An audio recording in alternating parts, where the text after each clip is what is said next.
All right. So we're excited this year to get as many state employees, actually as many people as possible, to get involved in the marathon. It is the 25th anniversary of the bombing and 20th year for the marathon. So we have some great speakers here today that we want to share. I'm going to first introduce Josh. How do you say your last name? Lakin. All right. I started to say Lakin. And Heather. Right. Yes. All right. So Josh is from, he said, the great state of Ohio.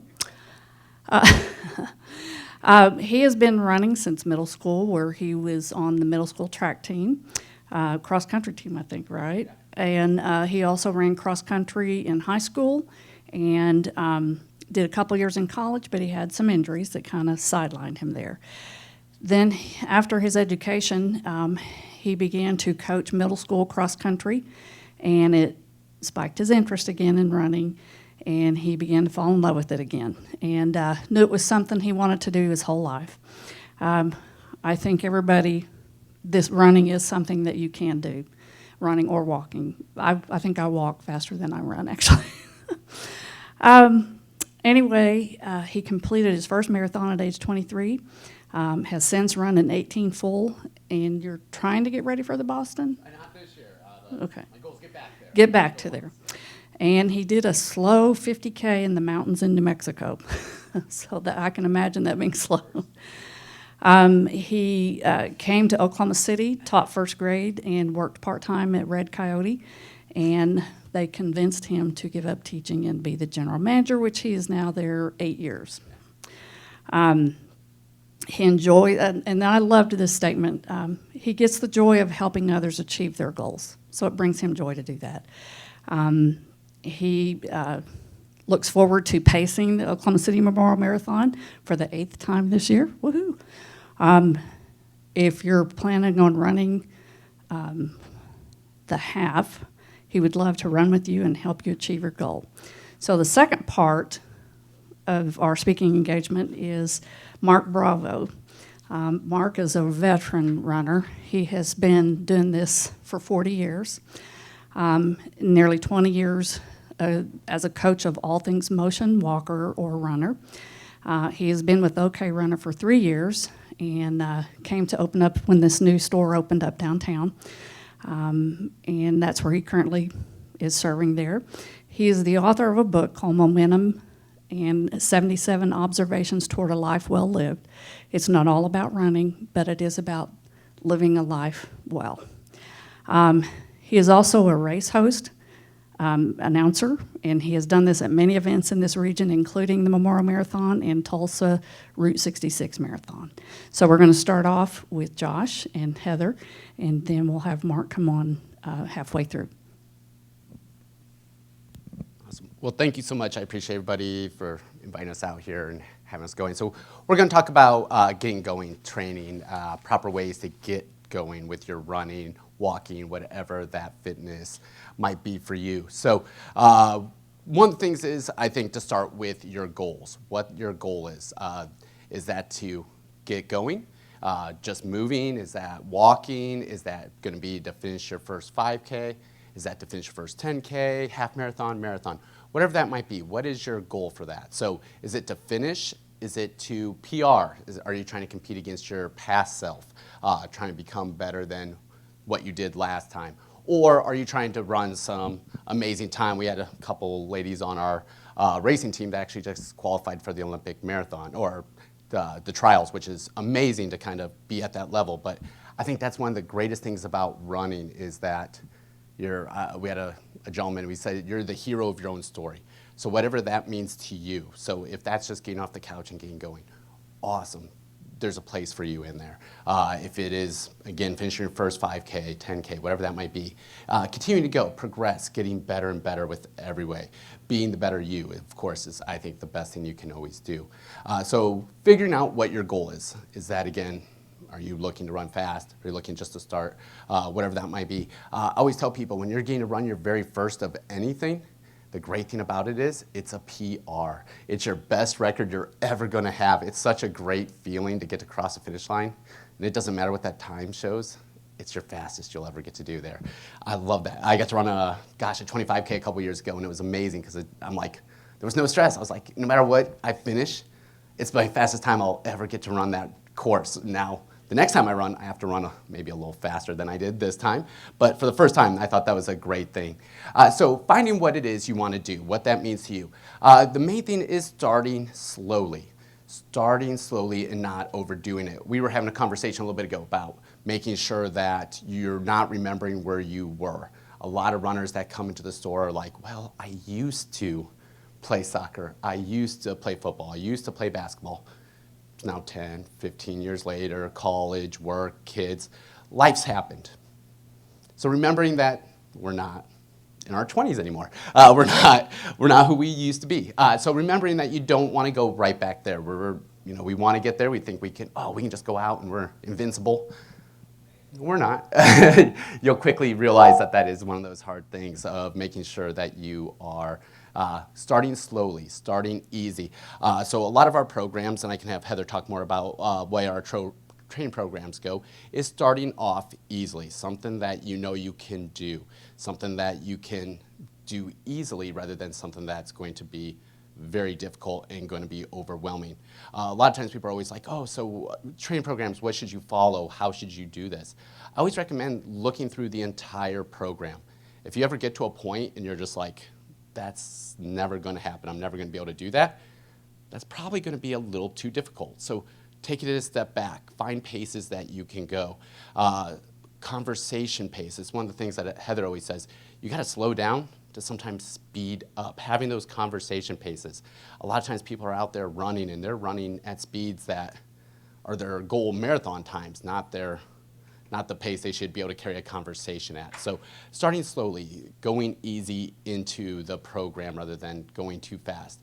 A lot of times when you go too fast and as well as building mileage at the same time, that usually equals injury.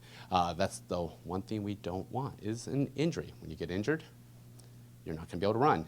Then you fall further behind. So to get back to where you should be, you cram it all in. We do the cramming thing where we're like, I'm going to get right back to where I was.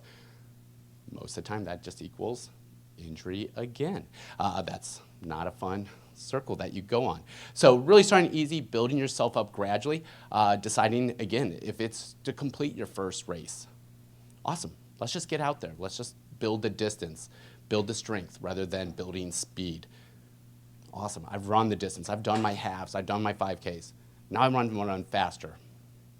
Now I can build that speed. So making sure you're not building both on the same time, deciding what that goal is for you, and then trying to work towards that. So seeing where you're at, again, if it's your first time doing something, enjoy it. I always tell people, get to the end with a smile on your face. Get to hear Mark tell you, say your name. It's maybe the greatest feeling in the world. It's crossing that finish line and having Mark say, here comes this athlete, here's Josh. It's amazing. You don't forget that, but it's one of those things you're going to get have that.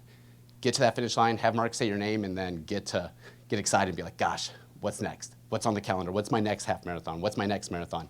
Have that motivation, get to do your next one, So there's always that. So I'd love to have Heather talk about some of the training programs that we can do. And one of the things especially we try to focus on is building wherever that might be for you, okay? So that could be starting at scratch and going all the way to running the Boston Marathon. So I'll have Heather talk about some of the different training programs here. Thank you, Heather. Thank you, Josh. All right, so my name is Heather Wright. I am our training program coordinator at Red Coyote Running Fitness.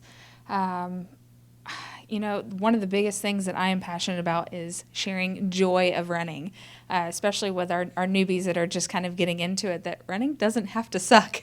It doesn't have to be this thing that you remember when you're, 12, 15 years old, middle school, high school, you have to go do that timed mile. And we all hated doing that in high school or junior high, right? We just hated running. I discovered running at a later time in my life when I reach the age of 30. And I'm so thankful for that, because I just think that I just have this appreciation for it and passion for it now, that I want to share with people that it doesn't have to be those memories that we had way back when. So that's kind of my biggest thing, is making it fun, and that running or walking, it doesn't have to be something that you have to do. It's something that you get to do, that you're fortunate enough that you're able to do it and you can actually enjoy it. So with our training programs, we have everything from 5K to full marathon. Right now we do have our half and full marathon training program for the Oklahoma City Memorial Marathon. And that is going to be all paces, especially for our walking program. I'm so excited to have that for the half. So we have 2 different walking groups for the half, and then for our full, it goes all the way to a 13 to 14 minute mile. So a lot of people think, oh, gosh, I'm just too slow. Really, all paces are going to be included.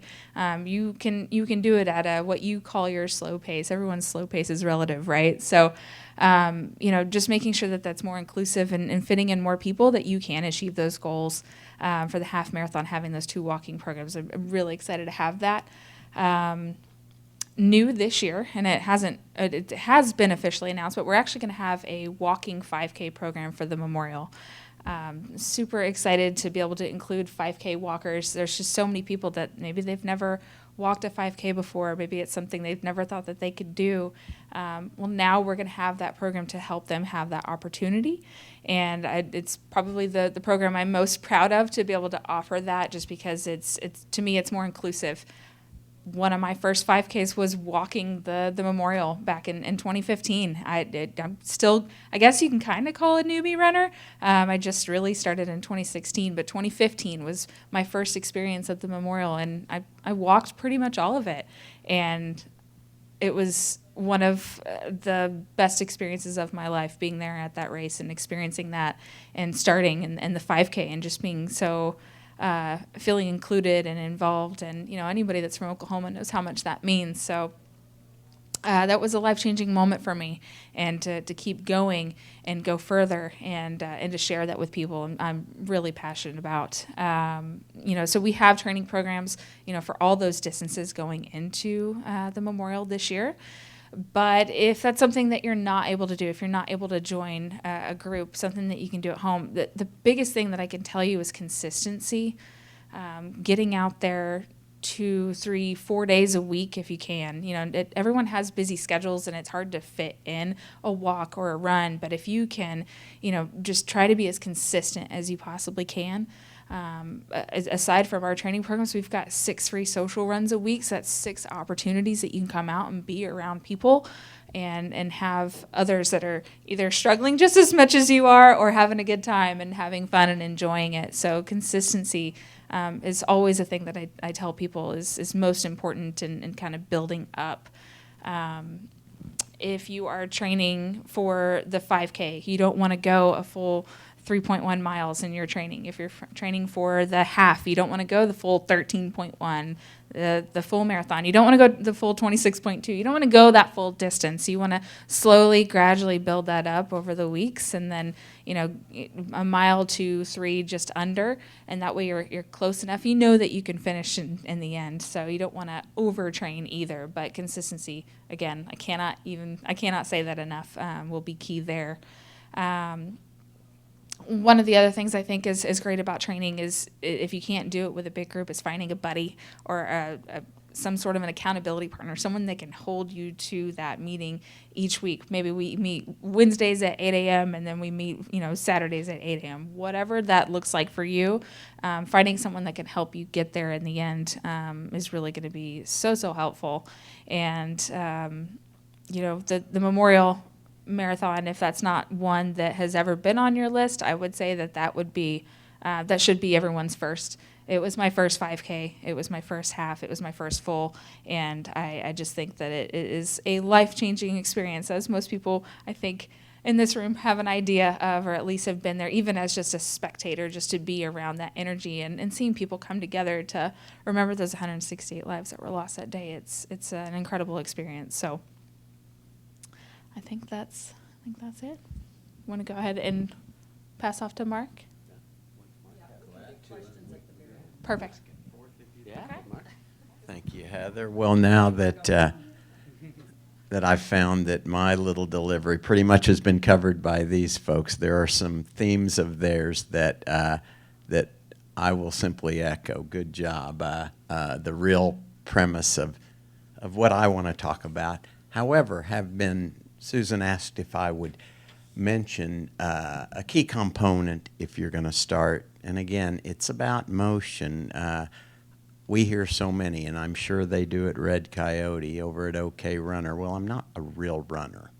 And if you're moving, you're doing fine. If you're in running form, if that's the priority, you are a real runner. That's the notion of I'm only doing the half. As mentioned before, I get to a lot of races. I'm lucky. Mainly at these events, and this isn't all about me, but just as a preface to things, I live vicariously through the athletes at finish lines by mainly calling races. I told Linda, great friend in the audience, that I'm going to embark upon the half marathon at Cowtown in Fort Worth end of the month, and I was fortunate to get a lot of marathons in, and I loved a part of every one. But my big goal now, to the point of everyone's goal, whether in starting or in continuity of practice, is different. My big goal now is hopefully no more marathons. I think I can uphold that goal. And I mean, I love something about everyone. My wife knows we'll have a visit if I just need one. But, had a hip replacement actually at the Memorial Marathon. I'll mark 13 years. And I don't get to run that race because gratefully I love too much what I do with that race every year. And back surgery recently. And so my goal is sustainability. Sounds like a train wreck, but I think the miles now are easily as gratifying as when they were a lot faster. So my hat's off to everyone who shows up. And Heather mentioned her favorite part is those starting, getting people moving. We all see a lot of elite athletes, and I love that.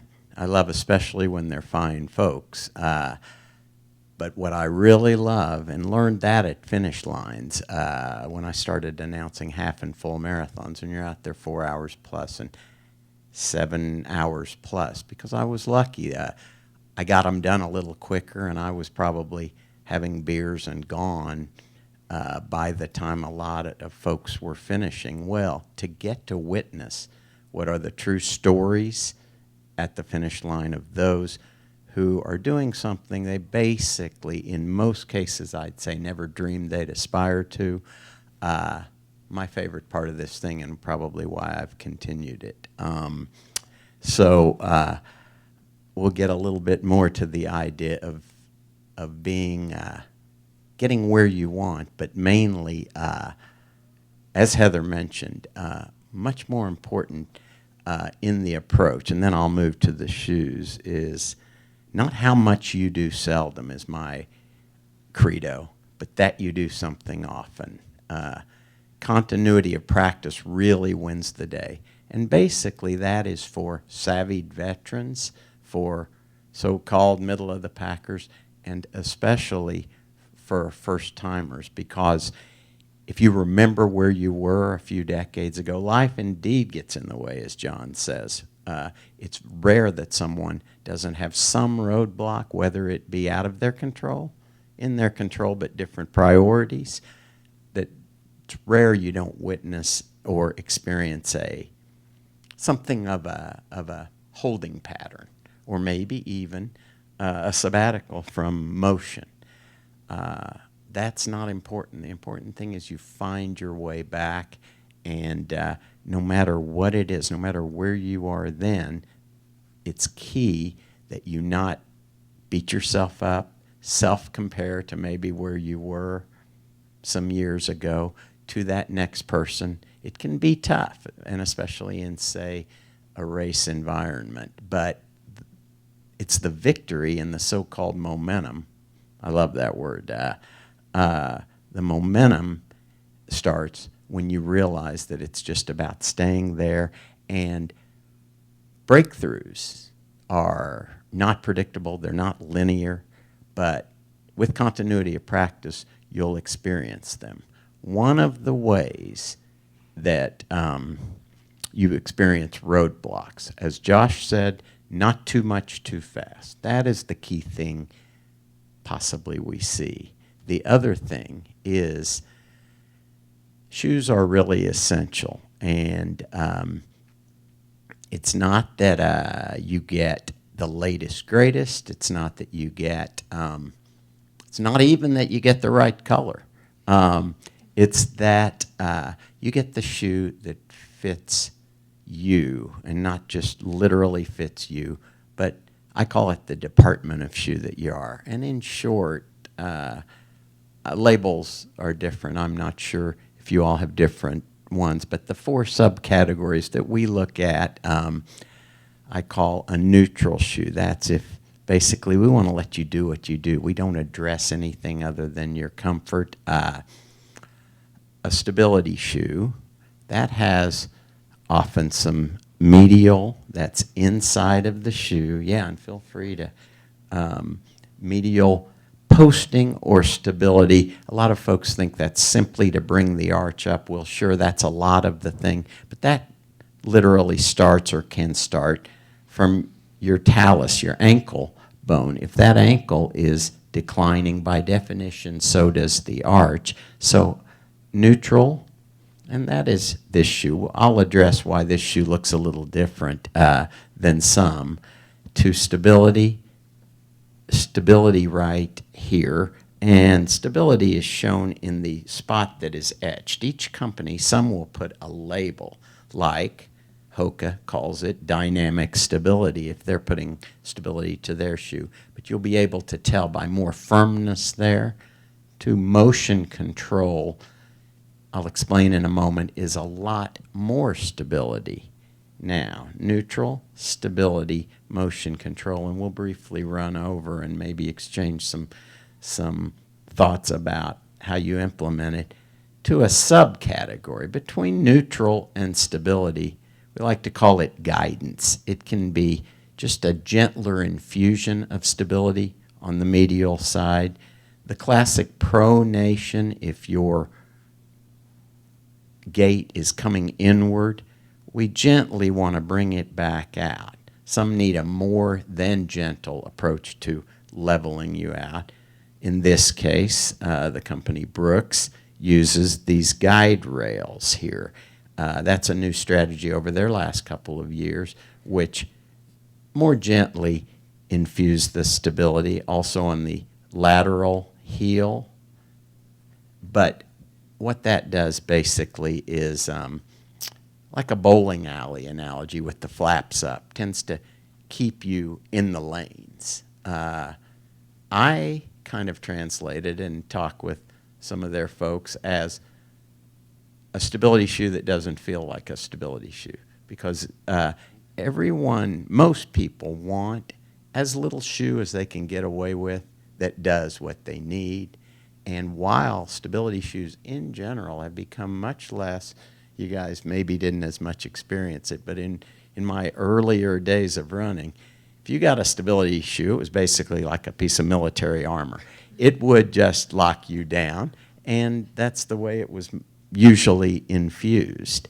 Now, stability shoes are lighter. This motion control is amazingly nimble for what it does. But why do we need to first identify your category of shoe? And we all do it differently. Via treadmill at Red Coyote, we do the eye test most of the time. That is us looking hips, knees, ankles, arches, some background questions, which I'm sure occur over there. It's not important how you do it. It's that you determine what is best case scenario. Our only job, sometimes we even have to guide you away from the color of shoe you want because that's not the shoe right for you. Our only job, keep you out there uninjured, best case scenario, and loving it is a key component of it. And so we think of comfort, injury prevention, then performance, and then best you can be. If I was thinking about how I would talk about the ascension through the ranks, hopefully you achieve them all almost simultaneously, but that's rare. Again, we want this, most of us. I know it's that way for me, back to the gratification at how I'm doing it now, and it looks much different than 30 years ago. We want to be a lifer in this, whether that be running, becoming walking, whether that be a run-walk approach, which in our training groups there's a lot of that too. It's a powerful way to raise your game. Every now and then, especially if we're coming back to the sport, we have to swallow a little pride when in the day we never thought of walking. That's okay. We're trying to be the best we can be, and we're trying to be lifers at this game of motion. If it becomes the case that walking is the only suitable approach as far as motion outside, then it's what I'll do. I've been lucky to be able to continue running, very fortunate, and sometimes you just there are intangibles there, but mainly I just feel like I'm very fortunate. First order of business, comfort has got to be some level of your approach to getting a shoe, because if you're not comfortable, there's very little chance you'll stay out there doing it if this isn't what you were made to do. So we look at comfort in whatever subclass of shoe we do. Injury prevention, the biggest thing. We address any inherent physical traits you might have, and then via the gait analysis, if there's no leg length discrepancy, things like that, pre-existing conditions, arches, ankles, intact, and intact means very different. You have neutral runners of every body type. Don't worry that all got to look like athletes to be a neutral runner, and all the rest of us are stability and motion control. Just like the sport, and probably one of the things I love most about the sport is we can all do this in very different ways. Not only body type, but in, say, our gait. You've seen folks running who look like gazelles, as the famous saying goes. The Kenyans who seem to float, or maybe it's like 3 steps and they've covered a block. You see others, and these can be elite runners. I remember one instance at the Oklahoma City Memorial, and they asked me, Mark, do you think she can continue this pace? It was 5-6 miles in, and Camille Herron, a 3-time winner here, who has much of a and she knows, we've talked about it, it's more of a herky-jerky fashion to her gait. Yet this is a young lady, lives here part of the time now, in Colorado part of the time, who arguably is as quality a ultra runner, that is anything over a marathon, and mainly 50 to 100 mile efforts. Arguably the finest one, any gender in the world now. Well, and I answered that if I didn't know her, I might question, but she might look like that at mile 5 and at mile 75. So whether a coach or in a group setting, like we talk about, I had a question from one of my training group people. I want to know I'm running as efficiently as I can. So we're going to talk tonight, but I don't address form except on an injury, on an as-needed basis, frankly. I celebrate the diversity of how we can get it done different ways. Now, if we're talking a real efficiency could be created by an edit, then you betcha. And also in things such as breathing under control much of the time. You'll get out of your comfort zone a little bit, because that's what you look for in improving, is out of your comfort zone, but it's pushing that comfort zone out. So again, back the shoes for a bit, and then maybe I'll ask for any things that I always omit. But think in terms of more firmness to stability, because usually, and a lot of folks have some level of, as they'll refer to it, flat feet. Not all people with flatter arches and flat feet even need stability or much. I only say that because we all don't fit into a box. It's important, thus, to go somewhere to a professional, at least getting rolling, to determine where you should be. And then you kind of, if you want to do the homework and see if the shoes changed that you picked out, you can, it's dicey, you can get them other ways, but we think it's important, and we all love the buy local because you're supporting community and what breeds these running groups, which these running groups become so tight-knit. Ours at OK Runner, very much smaller. I only rolled them out a couple of years ago. Just as valuable. They created it here in Oklahoma City, Red Coyote. To their credit, that has spurned many victories here. So congratulations. We're carrying on and teaming up to do the same. Like the Oklahoma City Running Club here, there are multiple avenues that cost nothing or cost a bit to raise your game. But when you're talking about the right shoe for now in closing, then I'll do a little handoff. Get some guidance. I urge you not to fall into the pitfall of, I get folks coming in. My brother told me to get a Brooks.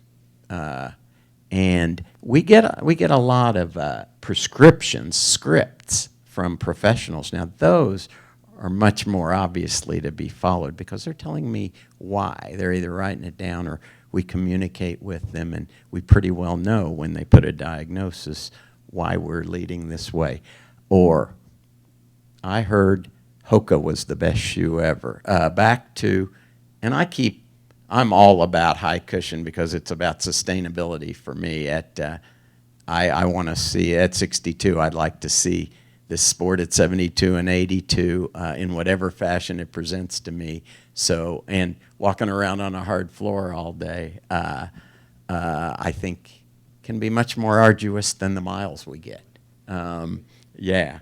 If you've heard of Hoka, what you're finding now is for everything, it looks like an orthopedic shoe off the bat, but now it's become much more mainstream for every use, from nurses and doctors, professionals up on their feet all day, to mainstream running, to there are some that I think you could basically call style shoes just for comfort.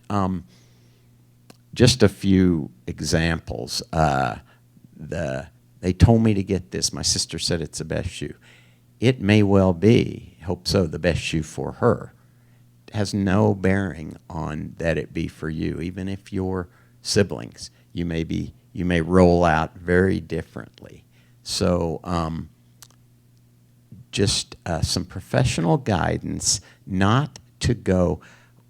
We love sometimes getting around a little bit in the free shoes, and sometimes they really fit the bill just for playing around. When we think of performance, and don't think if you're a walker or a walk runner aspiring to that first mile, that performance is not part of that definition. It doesn't have to be that you're in a highly competitive race to be performing. Performance is trying to get more, see what's inside of us. And then the professionals can tell you, sometimes you want a real gushy shoe, what I walk around in. Other times I don't run in what I walk around in because even though speed is hardly a part of my vernacular anymore, for me personally, I want a shoe that I think will pop, give transition easier, just because I still want to turn the legs over, even if the clock doesn't look like it used to. That's of no bearing. So some guidance that direction.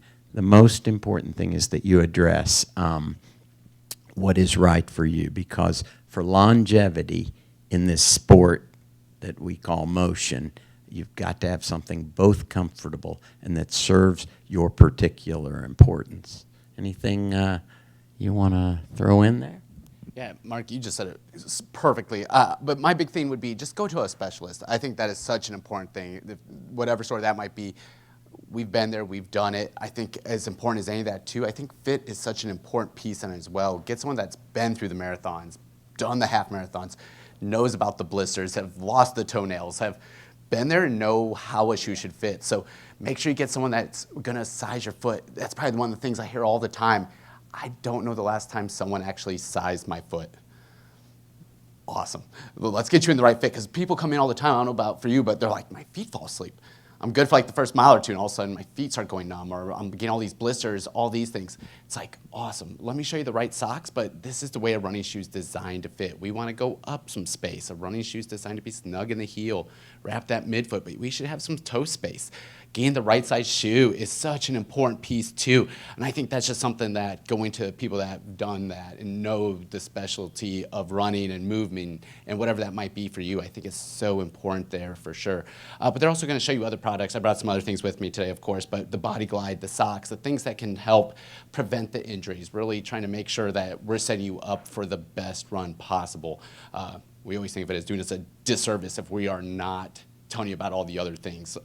I want you to get out there and really be successful, making sure that you're ready after, before, the whole gamut of the things. So, yeah, please go ahead. It back No, to you're that, good, Mark. You're to that point, Josh. This morning before I left, guy came in and he is aspiring to his first marathon. And I usually tell folks, a lot of us wish we were in your shoes. Not so we could do it fast or anything, but while you'll probably have many of these experiences, there's nothing like number one. And I urge people to know, whether that be, as Heather mentioned before, the walking your first 5K.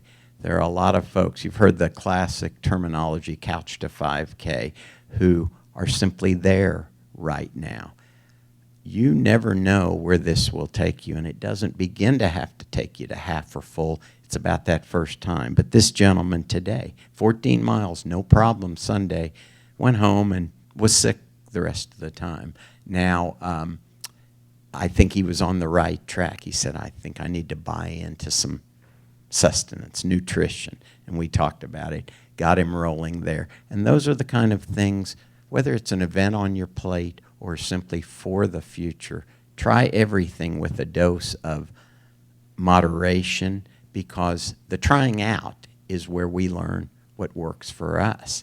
A strawberry flavored Huma gel of some sort, for some people will make another go to their knees. So it's all about practice, but you will learn these things, and it's part of the road that is gratifying. I still am very old school. I don't think I ever used to know the brand of shoes I was wearing. The guys would throw them at me, no, you need something else. They changed it.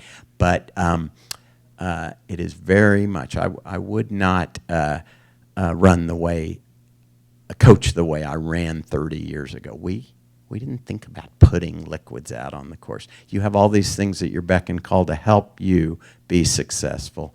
So take advantage. You still don't have to get ultra technical. It's just about what works for you. Yeah, I think that's amazing, absolutely. And just getting that, I know, I'm jealous of the people the first time they get to start, but those are people who get me fired up all the time, or coming in for the first time. Had a great lady that came in yesterday. She's going to be, she has MS, and she's walking a 50K on a treadmill for her 50th birthday. And I'm like, holy cow, you are a complete inspiration, because I didn't wake up early and do anything this morning, and I should have done it. You know, it's those people that you're like, oh my gosh, you're an amazing lady. And she's just motivating, and one of those people I'll probably remember for the rest of my life, hopefully. And I'm so excited to hear about her 50K coming up. And she's like, well, after that, I got to do my 50 mile. I'm like, there's no stopping her. She's just amazing there. So, but I think one of the big things too is trying everything out, seeing what works for you, seeing what you like. And then the big thing is once you figure it out, use it on race day. So many people don't take the nutrition, don't take the stuff out with them, try something new on race day. They go to the expo and they're all excited and they're like, I'm gonna buy this and this and this. Don't use it on race day. Find what works for you, stick with it on race day. I promise you at mile 15 or whatever it might be, that new gel that you decide you're gonna try for the first time might not be your best friend at that point of the race. So stick with what works, try it out. That's what all your runs are for, all those practice times that you go through. Try new things. That way you can figure it out during the middle of just one of your long runs rather than during the actual race itself and sabotaging yourself. So making sure you are trying everything in advance there. So Heather, anything you'd like to add? So one of the things that I feel like is a huge difference with shoes and doing the right training, we get a lot of people that come in, they'll say, well, I can't run because my knees hurt, or I have this pain, or I have this pain. And so many of those things can be changed by being in the right shoe. Going through a gait analysis and starting to fit into some shoes that are fit for that person specifically, whether they overpronate or they supinate, whatever that is, and see them step in it for the first time and that look on their face and like, I didn't know a shoe could feel this good. It makes a huge difference. And so again, just to kind of, add on to what they're saying, go into a run specialty store, wherever that is, and get a professional to help you, because even though you think you maybe could never have ran or walked a certain distance because you have some sort of a pain, it more than likely can be helped with just a good pair of shoes that fits you. So they covered so many of the great points on that, but I just thought that was another one that so many people are discouraged thinking they can't, but you can. Yeah, and try lots of models. I would say that would be the other thing. Like Mark started talking about, a friend comes in, we get people that are like, oh, I have a buddy who loves Brooks, I loves this. Perfect, try that, but try other things, because just because it's your favorite doesn't mean, their favorite doesn't mean it's gonna be your favorite. So try a lot of things, see what works for you, give them a test run, see how they feel, give them a try. It's the best way to figure out. And I know a lot of time we get vendors that come out to events and stuff. It's a great time to actually get a chance to go try shoes. We had ASICS with us last week. It was a time to go try on their brand new Gel Light for 3 miles. You could take the shoe out, run in it. They had demos of it. It's like, yeah, go see how it works for you. It's one of those shoes that's like, could be the greatest thing ever, or, well, glad I tried it. I'm probably not going to get it, but it was fun to try. So take advantage of those times too. So it's always a great way to try new things, but seeing what works for you is the most important. Indeed. I sometimes term it, we're going to do this gait analysis and get you in the right department of shoe, and then give you a taste test, a smattering of the brands, exactly what Josh just said.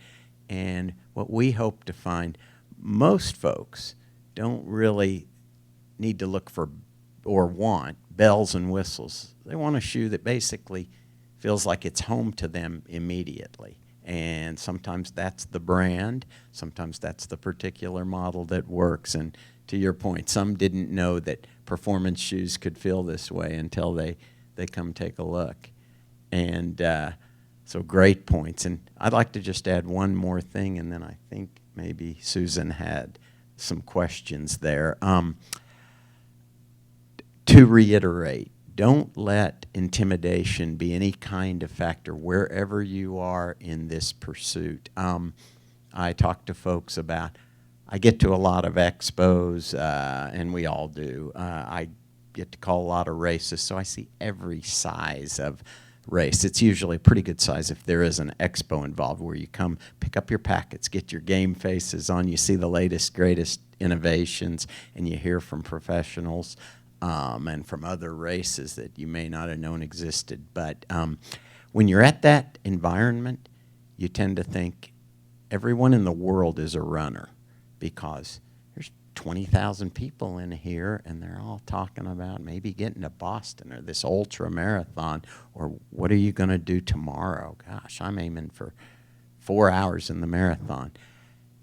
Always remember, by pursuing this, you're part of a very rarefied minority, because a lot of folks who maybe have some comments for you, you might get a sneer from a driver going by, they basically wish they were doing what you were doing in most instances. So always be at least silently proud of that, no matter what it is you're going after, and never think that that is necessarily the ceiling. And that doesn't have to mean more mileage. It can go from you thought you were going to be able to move again and have more, get out more, to quality of life all the way around. That's what we're after: quality of life, peace of mind, and hopefully doing some form of this forever.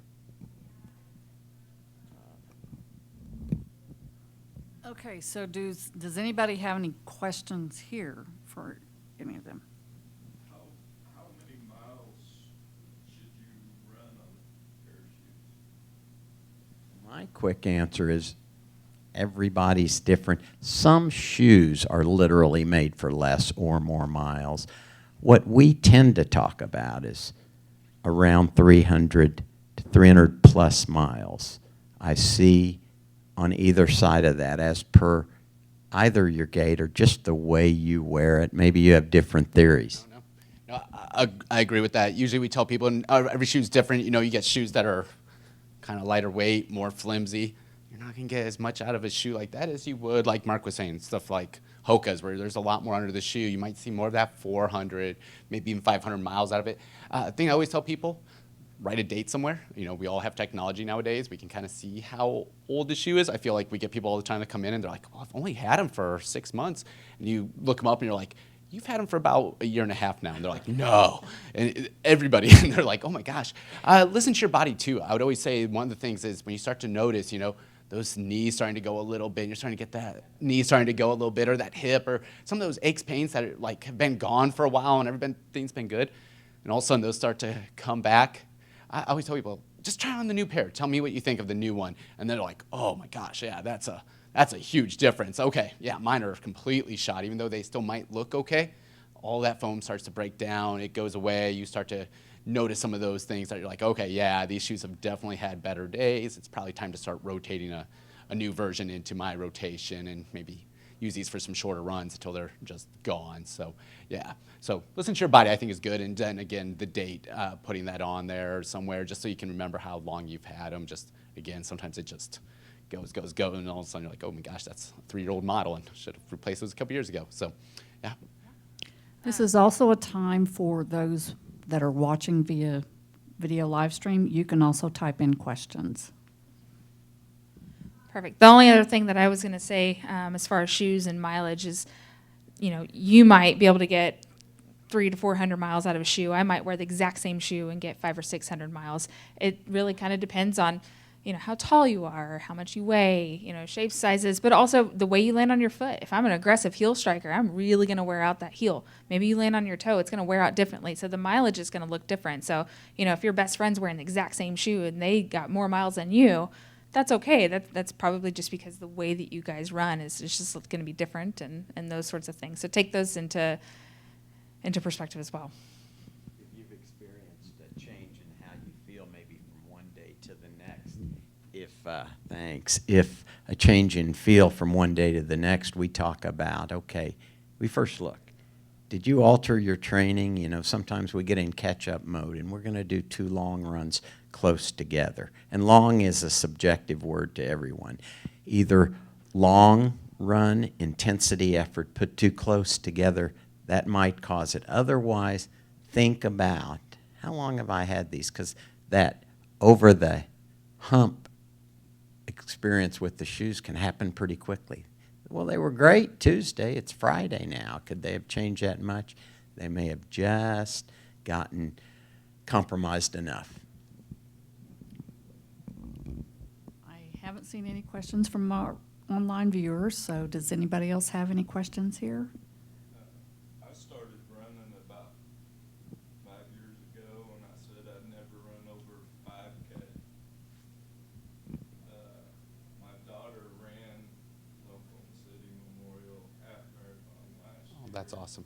And she challenged me this year. Well, she had a baby in November and it's not going to run, so I'm left running a half. All by yourself. That's awesome. I started a program online because I live in Muskogee and there's no run clubs or anything. Yeah. So I'm basically doing it on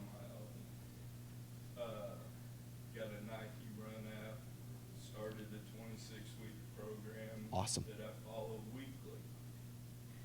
My question is, if I want to run the half next year, what type of mileage do I need to maintain that half mile? So just to clear up, which distance are you doing this year? Half. You're doing the half, and so you're wanting to know for the next year. Right. What kind of mileage do I need to maintain weekly or Yeah, to maintain that so I could run it next year with her? perfect. So the first thing I would say is when you're done, reward yourself with a week or two off, if not just a little bit longer. It's really important to make sure you're giving your body that rest and recovery. And I always say after big races, always give yourself that time. So do that for sure.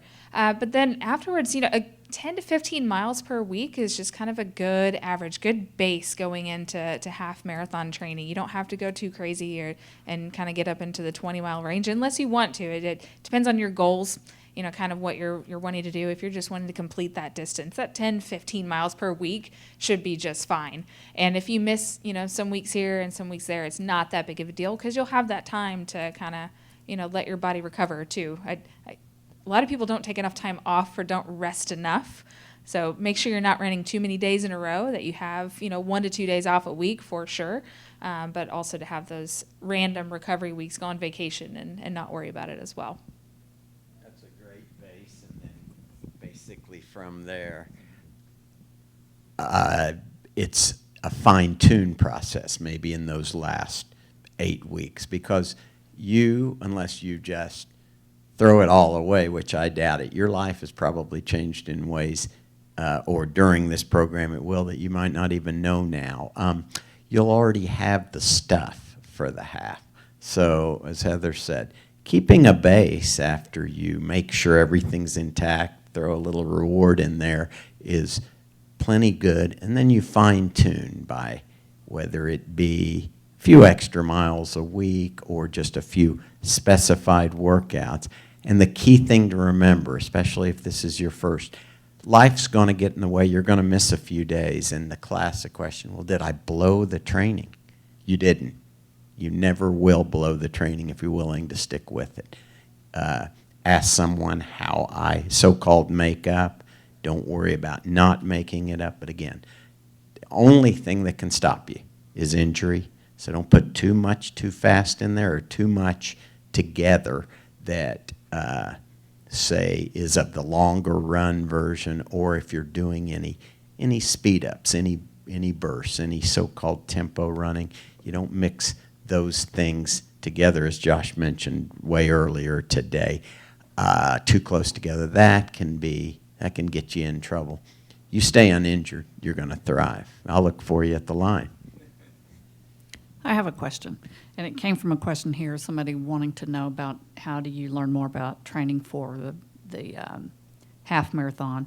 So I'm wondering, is it too late to begin training for the half, or what do you suggest it takes to train for a half?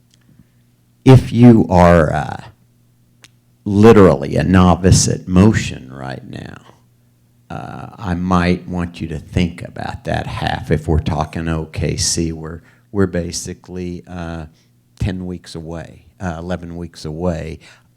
Remember what we mentioned earlier, walk-run approach. We both have those programs. You may not want to or be able to join one of them, but you can find 5,000 programs online free, from beginner half to the Jeff Galloway walk-run motion. It's not too late, but be willing to accept a different goal if need be. If you have been active, it sounds to me maybe they've been less active if they're saying, is it too late?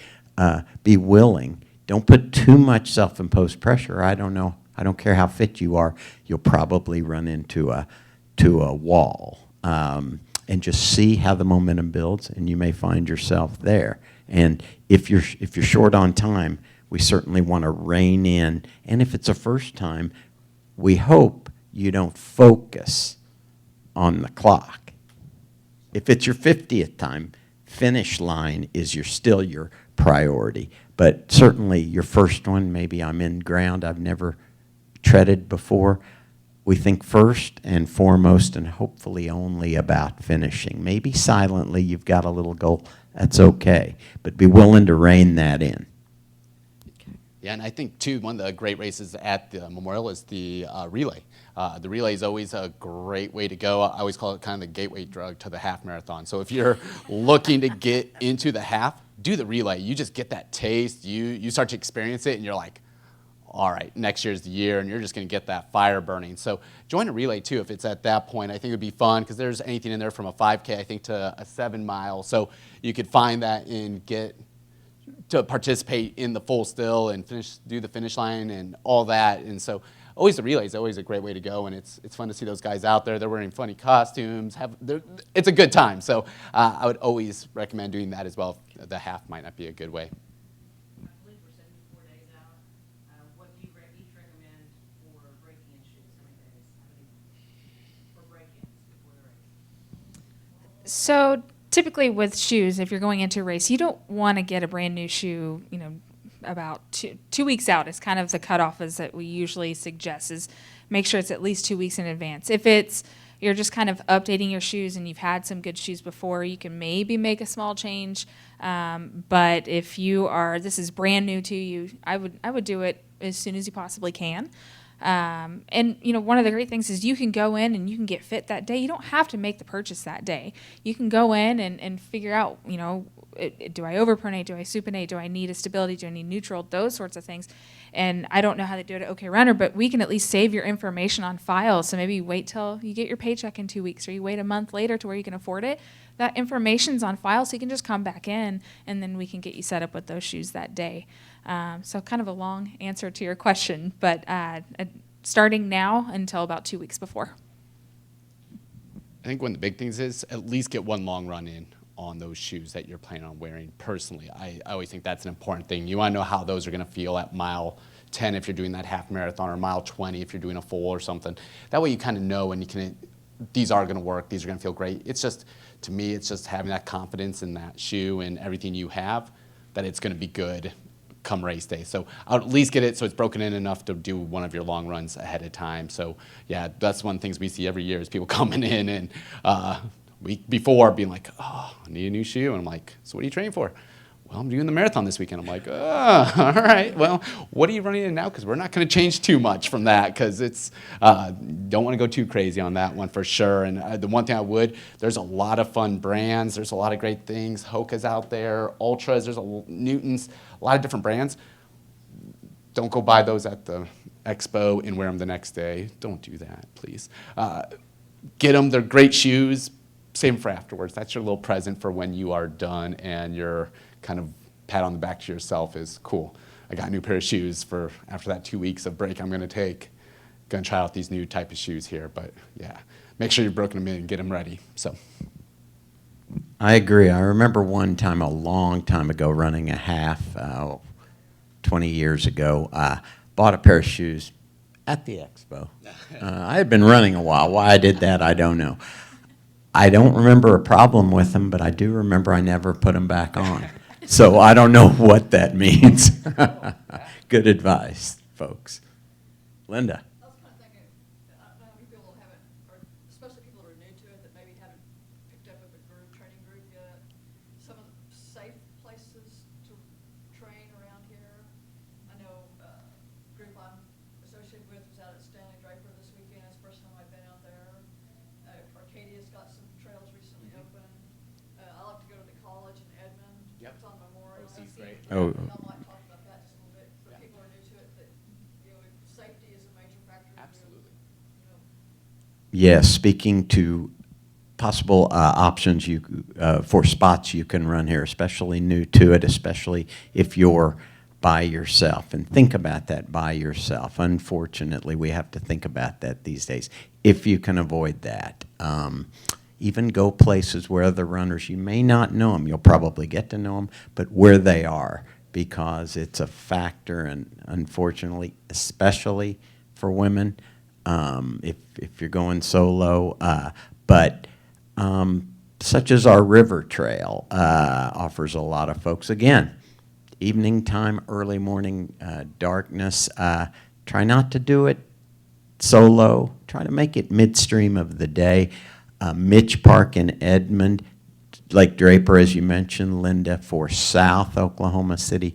There's the grass track in Norman. There are places that we run to hit particular hills. The Boathouse District and Edgemere Park. We want folks, I think all of us want folks over the Marathon Trail at some point if they're going to be doing some portion of the race. So we take them to those spots. But you can look that up. Your group you were talking about that all of us are in some way a part of, the Oklahoma City Running Club, the Land Runners. It's okcrunning.com. They meet in a way you can do it free for the longer runs, of which you can take any distance you want. And there's a small membership fee for the year, but you don't even have to do that. So there are a lot of options, but sometimes it's hard to find, like hard to find a track. Just ask around, ask in the stores. Yeah, I would say around here, the one track that's actually kind of nice is Rankin YMCA. It's one we up a lot. It's the YMCA's right there, so they got bathroom, and which is nice too. So that's a good one, and it's always open. But Grand is a great place to run too. I find going down Grand, so you can even start like at Nichols Hills Plaza. It's a great area, and there's usually a lot of bikers, runners out on that road, and it's 20 miles per hour. It's kind of nice, and there's sidewalks the whole way too. So I find that to be a really nice area to run, and you can take it all the way to the lake and go partway around the lake or whatever you want to do and come back, which is really nice as well. But probably one of my favorite places just because it's kind of flat and can just go, and everyone drives real slow, and you got to have your lights and all that as well. But yeah, being safe, but I think having a group is the most important thing there, and just so that people know where you're at and can watch over each other is for sure important. So just to touch on that, you mentioned Oklahoma Christian University up in Edmond. I will tell you, as a female runner, that is my safe place. That's where I feel the safest. It just they have a really nice trail. If you go around it once, it's 2.5 miles. There's some extra loops in there. I've actually made that where I do most of my long runs now. It's all visible. It's well lit. There's emergency phones, and unless you're going at 3 in the morning, you're going to see other runners or walkers out there, people walking their dogs and those sorts of things. So that's my favorite place to go and just feel the safest as a female runner. He did mention Grand. We have our Girls of the Pack run at 5:30 on Tuesday mornings. We had it today, and we go up and down Grand. It's nice to feel safe. It's a female only run.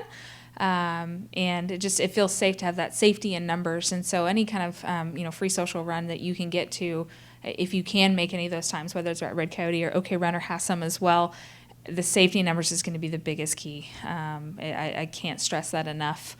Some other safe neighborhoods, I really like running in Mesta Park, Heritage Hills. It's just a really nice neighborhood. It's well lit. I spent about 3 years living in that area, and it was just so nice because I always knew when the security guy was coming by. I can see him checking the streets. There's about 2 in that neighborhood, so that's kind of one that a lot of people don't know about is Heritage Hills and Mesta Park as well. And then other than that, I personally don't go down to the lakes or the river trails or anything like that because I run early in the morning when it's at 5 or 6 and it's just dark. So I won't do that unless I'm with people. But those are great places to go as well if you have a group. Okay.